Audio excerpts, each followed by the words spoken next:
एक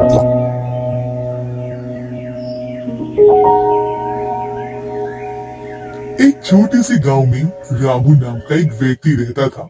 वो भगवान कृष्ण का बहुत ही बड़ा भक्त था। अपनी लड़की पूनम और लड़के विजय के साथ रहता था। वो बहुत गरीब था।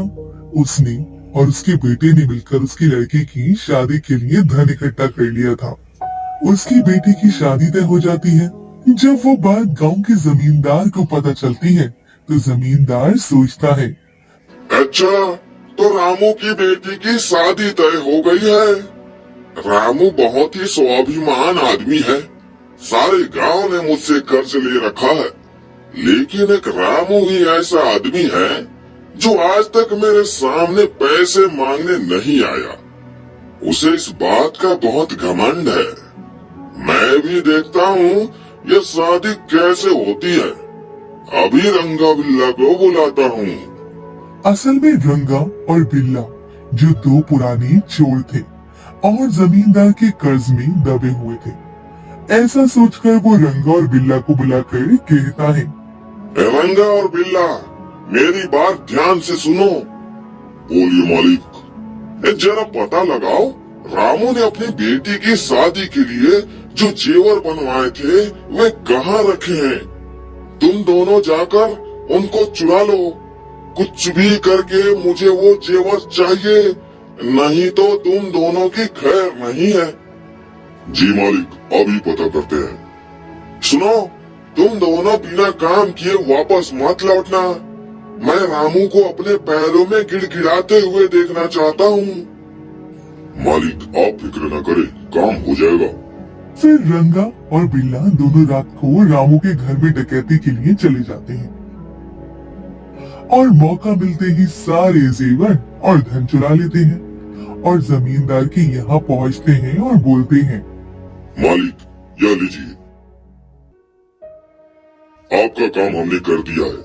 यही है वो सारा धन और सारे जेवर।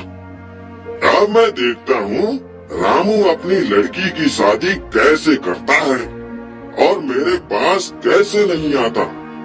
अपने आप को बहुत बड़ा स्वाभिमान समझता है ना। अब उसे मेरे पास आना ही पड़ेगा।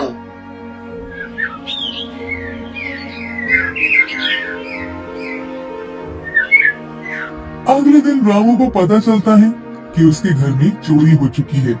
वो जोर जोर से चिल्ला चिल्ला कर गांव वालों के सामने बोलता है, हे मुरारी, मैंने तो तेरी इतनी भक्ति की और तूने मेरे साथ यह क्या किया। कल मेरी बेटी की शादी है। अब मैं लड़के वालों को क्या मुंह दिखाऊंगा। पिताजी, अब जो होना था वो तो हो गया। अब आगे क्या करना है यह सोचना पड़ेगा। हम शादी तो तोड़ नहीं सकते। सारी तैयारियां हो चुकी है। अगर यह शादी टूटी तो हमारी पूनम की बहुत बदनामी होगी। मुझे लगता है आपको जमींदार से थोड़ा पैसा मांग लेना चाहिए, जिससे हम पूनम की शादी कर सके। हम कुछ ना कुछ करके सारा कर्जा चुका देंगे। अभी हम लोगों को सिर्फ शादी के बारे में सोचना होगा। हाँ बेटा, शायद तुम ठीक बोल रहे हो। मैं अभी जमींदार साहब के पास जाकर कुछ पैसे कर्ज ले आता हूँ। ये कहकर रामू जमींदार के पास जाने के लिए घर से निकल जाता है। जमींदार रामू को अपने घर पर आता देखकर कहता है, आओ रामू आओ, कैसे आना हुआ। सुना है तुम्हारी लड़की की शादी तय हुई है। मालिक, हुई है, लेकिन एक अनर्थ हो गया। कल रात मेरे घर में चोरी हो गई। जितने भी जेवर और पैसे थे वे सब चोर उठाकर ले गए। अब मुझे कुछ समझ में नहीं आ रहा, मैं क्या करूं। अरे ये तो बहुत बुरा हुआ। तुम फिक्र मत करो। तुम बोलो, यहाँ कैसे आना हुआ। मालिक, उसी के संबंध में आपसे बातें करने आया हूँ। आप तो जानते हैं अब मेरे पास कुछ नहीं बचा है। इसी वजह से मुझे धन की आवश्यकता है। ये सुनकर जमींदार मन ही मन खुश होता हुआ सोचने लगता है, ये हुई ना बात। अब आया ऊंट पहाड़ के नीचे। मैं कर्ज तो तुम्हें दे दूंगा, लेकिन तुम चुकाओगे कब। तुम्हारे पास तो गिरवी रखने के लिए कुछ भी नहीं है। मालिक, मैं और मेरा बेटा दोनों बहुत मेहनत करेंगे, बहुत काम करेंगे और आपकी पाई चुका देंगे। मुझ पर भरोसा कीजिए। ठीक है, मैं तुम्हें पैसे दे देता हूँ। ऐसा कहकर जमींदार राम को पैसे दे देता है और रामू पैसे लेकर चला जाता है। फिर वे अपनी लड़की की शादी बड़े धूमधाम से करवाता है। फिर एक दिन विजय अपने पिता से कहता है, पिताजी, शादी तो बहुत अच्छे से निपट गई। अब हमें जमींदार का कर्जा भी तो चुकाना है। इतना कहकर विजय काम ढूंढने के लिए गांव में निकल जाता है।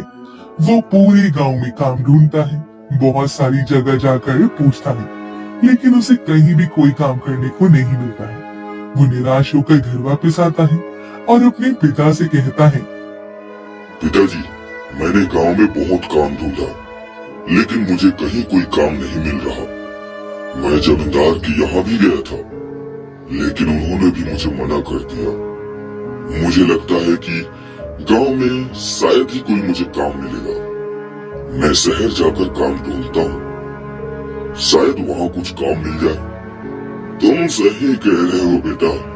तुम तो जानते हो, मैंने आज तक कभी किसी से उधार पैसे नहीं मांगे और पहली बार हमारे मुश्किल समय में जमींदार ने मुझ पर भरोसा करके पैसे दे दिए। जमींदार बहुत अच्छा आदमी है। हमें उसके पैसे वक्त पर लौटाने होंगे। पिताजी, आप चिंता मत कीजिए। मैं शहर जाकर कुछ न कुछ काम जरूर ढूंढ लूंगा और जल्द से जल्द जमींदार का कर्ज लौटा दूंगा। आप निश्चिंत रहिए। इतना कहकर विजय शहर चला जाता है।